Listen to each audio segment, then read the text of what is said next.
All right, so today we're going to look at array constrain, which is a situation where we just want to grab a section of data and pull it somewhere else. So how do we do that?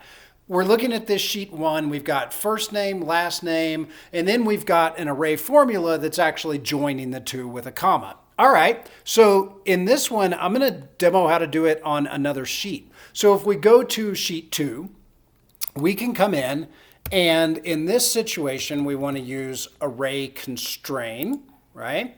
And the input range. So we're going to type in sheet one, exclamation mark, and we're going to type in that range because we want the joined names. Now there's, 5 different entries there after the header row. So we're going to do C2 through C6, right? So that's our input range of grabbing that column. The next thing that we want to do is we want to specify the number of rows that we want to grab. So in this one, this is where the constraint comes into place. In this one, I just want the top 3 names. So I'm going to type 3 rows. So that should grab names 1 through 3.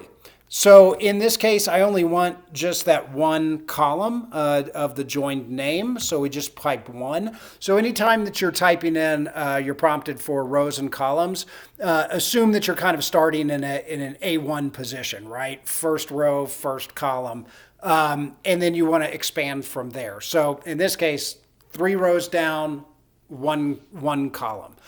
So if I hit enter, there we are, Smith, Williams, and Williams. So if I go to sheet 1 now, and since I've got that array constraint in place, if I go here and go to insert a row, so I'm going to insert a row above here, and I'm going to do Kate Jackson, right? And so I type in the first name and last name, and the array formula is running. It's grabbing the first name and the last name. There we are. So we've got Kate Jackson. And if I go to sheet 2 now, you'll notice that in sheet 1 where we did have Jane Williams, in sheet 2 where we have array constraint, we're only grabbing those top 3 rows. It's John Smith, Brandon Williams, and Kate Jackson.